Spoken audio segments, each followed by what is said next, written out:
Bismillah, Assalamualaikum warahmatullahi wabarakatuh. Salam sejahtera untuk kita semua. Adik-adikku sekalian, saya Andi Sudimas Sulaiman, Gubernur Sulawesi Selatan, mengucapkan selamat datang dalam program Smart School Dinas Pendidikan Provinsi Sulawesi Selatan.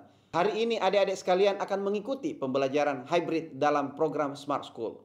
Aplikasi Smart School adalah sebuah pendekatan dengan tetap mengedepankan sebuah pendidikan dengan digital approaching, untuk kemudian mengedepankan kualitas dan mutu pendidikan yang diterima siswa secara seragam di seluruh wilayah Sulawesi Selatan, termasuk di pelosok-pelosok. Program ini bukan hanya memberikan kepada adik-adik sekalian pengalaman belajar yang baru, namun juga memberikan fasilitas kebutuhan dengan fitur bermanfaat seperti rekaman video pembelajaran yang dapat diulang, trik-trik penyelesaian soal, ujian-ujian, serta sarana konsultasi pembelajaran dari guru-guru terbaik di Sulawesi Selatan. Sering-sering mengakses aplikasi Smart School melalui gawai yang adik-adik sekalian miliki di setiap kesempatan yang dimiliki.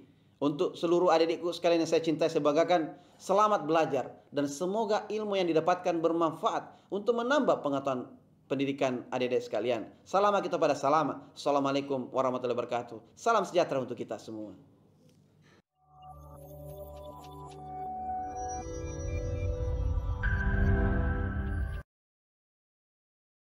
Bismillahirrahmanirrahim. Assalamualaikum warahmatullahi wabarakatuh. Alhamdulillah, hari ini kita akan belajar ekonomi. Perkenalkan, saya Kasmawati. Insya Allah hari ini kita akan belajar mengenai neraca lajur.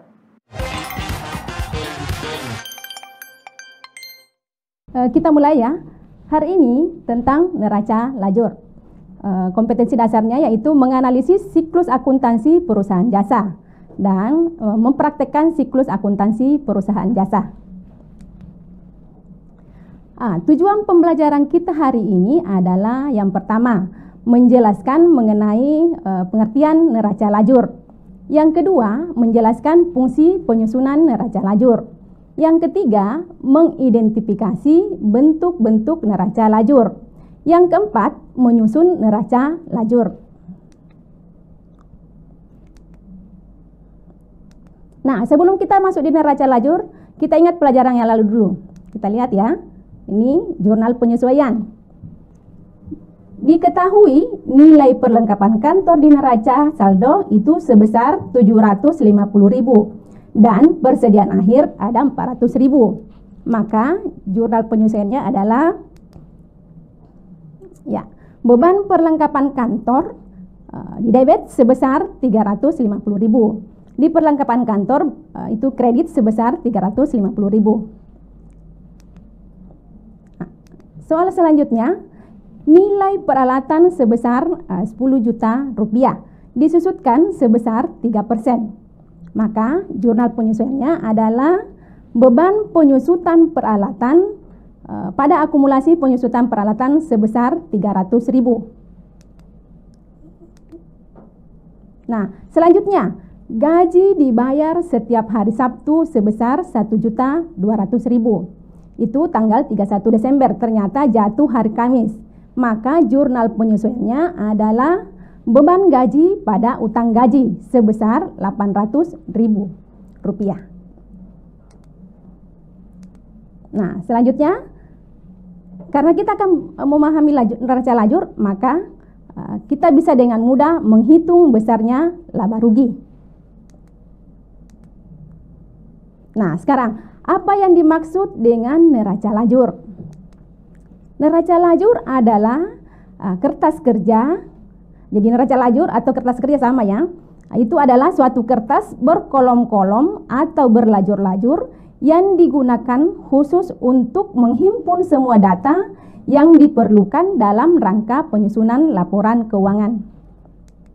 Nah, fungsinya yaitu untuk membantu atau mempermudah dalam penyusunan laporan keuangan.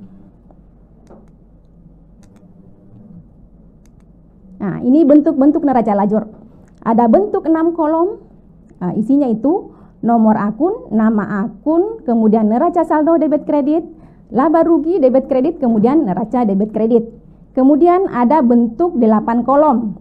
Tambahannya, selain nomor akun, nama akun, neraca saldo, penyesuaian, ada laba rugi dan neraca. Jadi ada tambahannya yaitu penyesuaian. Kemudian ada bentuk 10 kolom.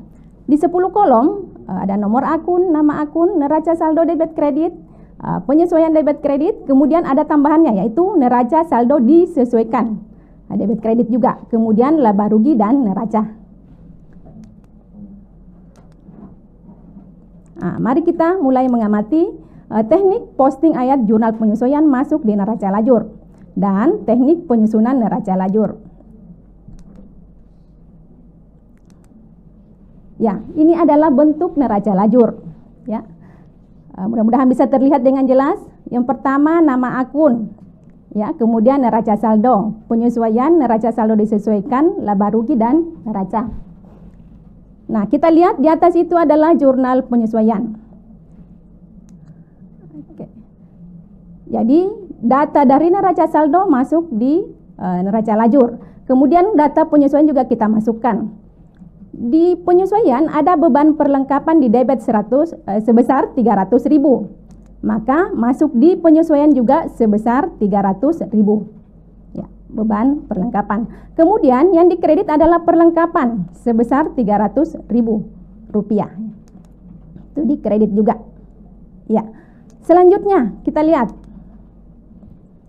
beban penyusutan peralatan. Di debit 350.000. Kemudian yang dikredit adalah akumulasi penyusutan peralatan sebesar 350.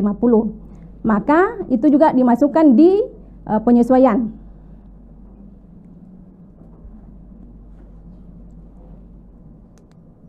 Ya, masuk di penyesuaian. Beban penyusutan, kemudian akumulasi penyusutan.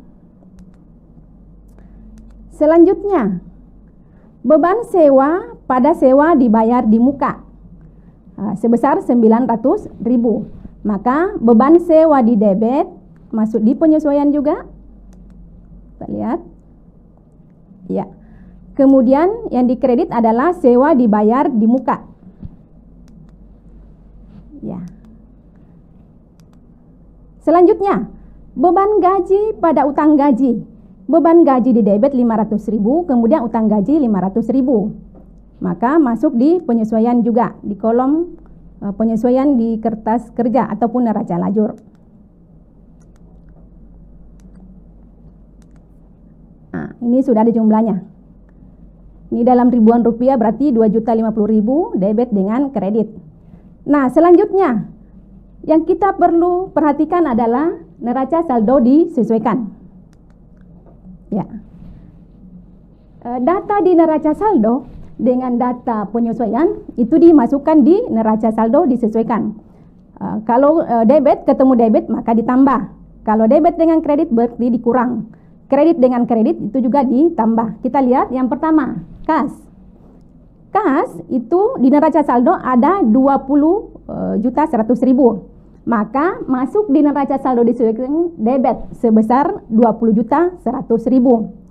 Kemudian di perlengkapan ada debit 500.000. Kemudian di penyesuaian ada kredit sebesar 300.000. Berarti kalau di perlengkapan 500.000 dikurang 300.000 berarti 200.000. Itu masuk di neraca saldo disesuaikan, itu bagian debit. Selanjutnya, piutang. Piutang ada neraca saldo 2.500.000, maka di neraca saldo disesuaikan itu ada 2.500.000. Nah, kemudian sewa dibayar di muka ada 900 debit, kemudian di kredit ada 900. Jadi 3.600.000 debit, kemudian di kredit 900.000. Maka untuk neraca saldo disesuaikan itu sebesar 2.700.000. Kemudian peralatan itu ada 10 juta. Itu di debit di neraca saldo, maka langsung masuk di neraca saldo disesuaikan sebesar 10 juta.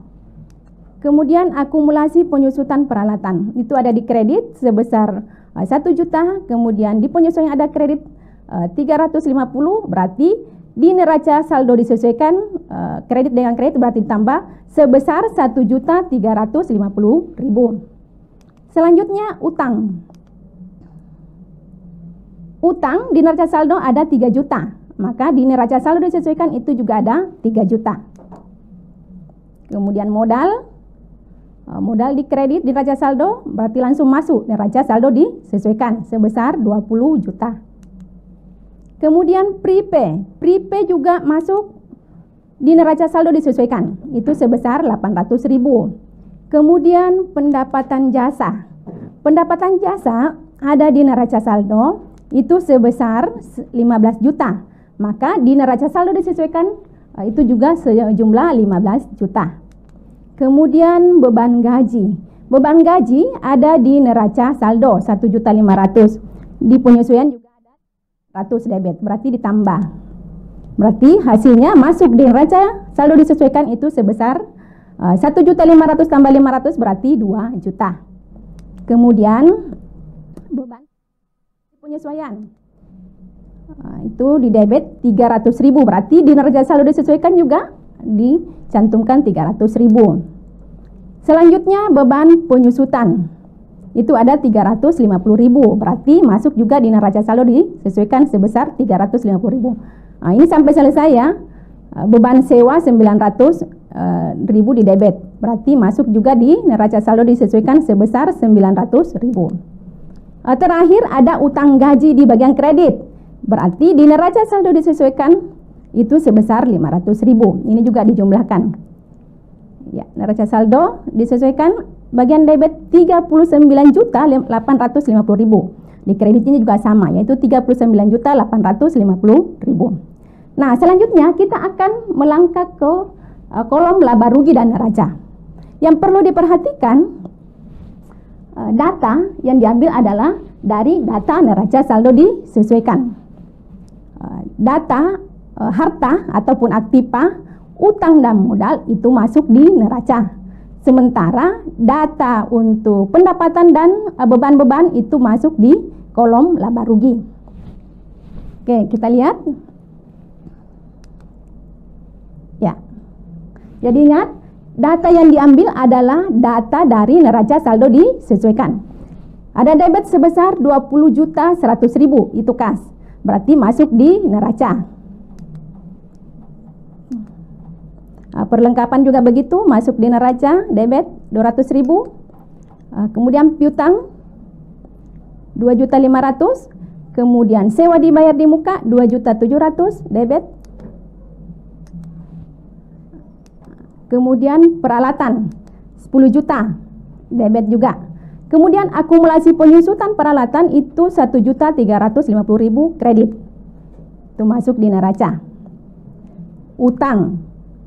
Utang juga masuk di neraca bagian kredit. Selanjutnya modal juga seperti itu, masuk di neraca sebesar 20 juta.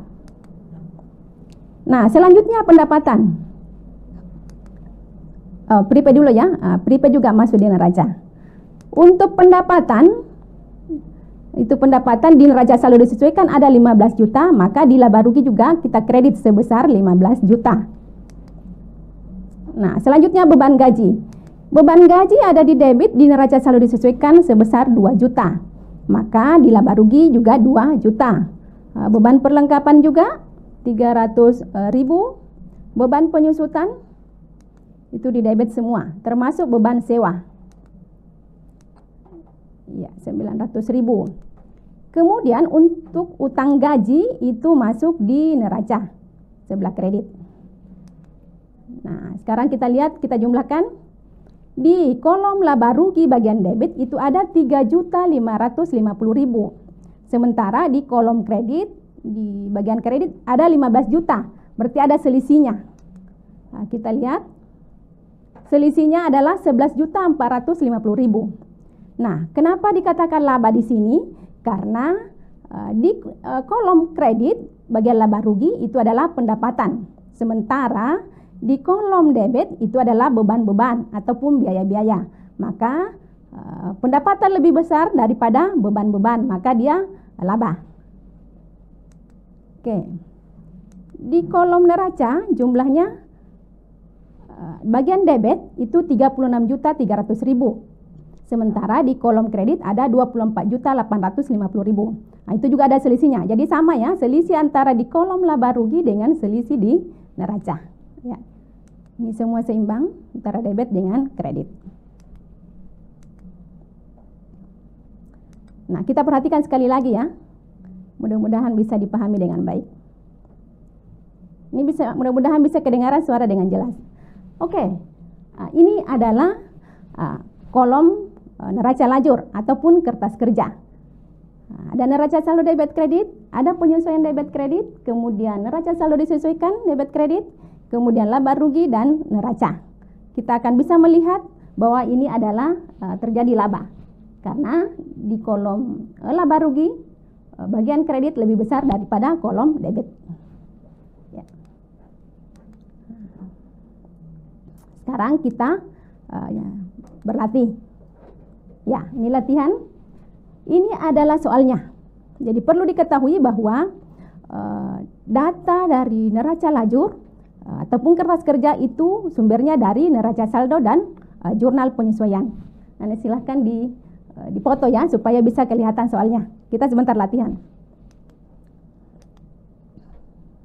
Nah, ini data penyesuaian. Ada persediaan perlengkapan yang masih tersisa itu 150.000. Kemudian premi asuransi yang telah kadaluarsa itu sebesar 80.000. Penyusutan peralatan itu tahun 2020 sebesar 500.000. Kemudian gaji yang masih harus dibayar sebesar 100.000. Nah, ada datanya bahwa akun yang masih harus dibuka adalah beban perlengkapan, kemudian beban asuransi, beban penyusutan dan utang gaji. Nah, pertanyaannya atau yang diminta, susunlah jurnal penyesuaian dan susunlah neraca lajur 10 kolom. Jadi ini praktek ya. Oke. Nah, ini sudah ada jurnal penyesuaiannya. Ya.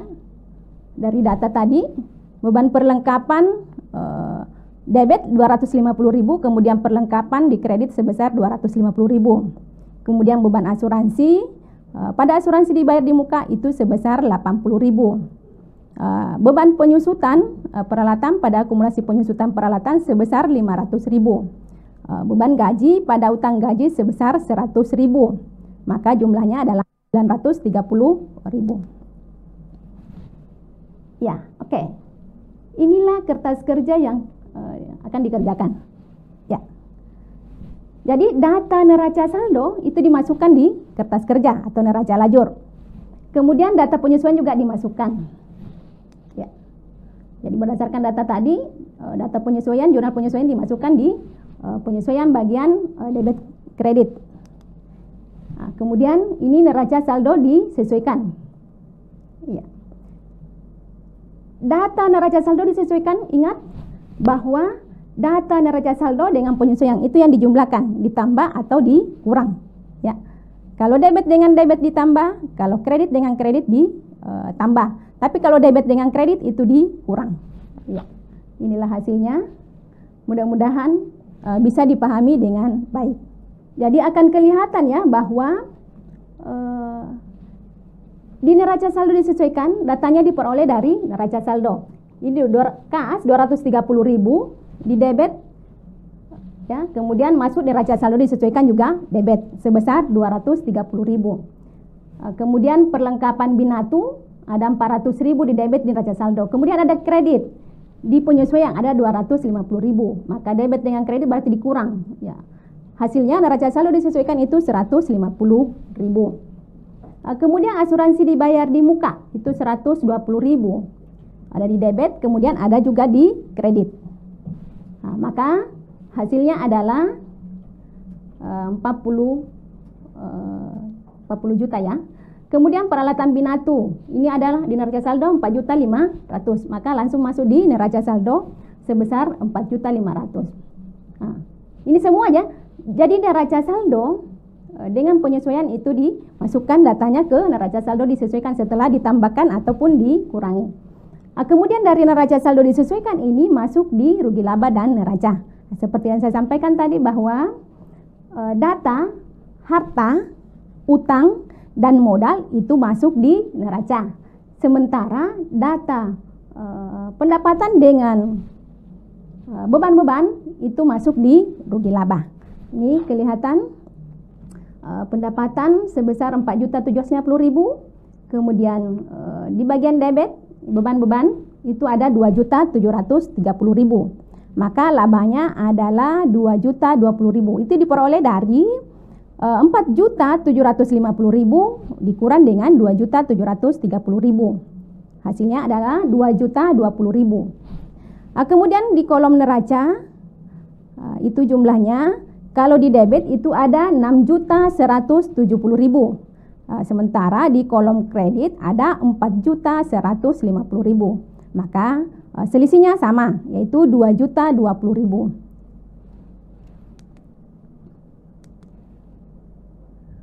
Oke, baik, terima kasih untuk hari ini. Mudah-mudahan bermanfaat. Terima kasih. Assalamualaikum warahmatullahi wabarakatuh.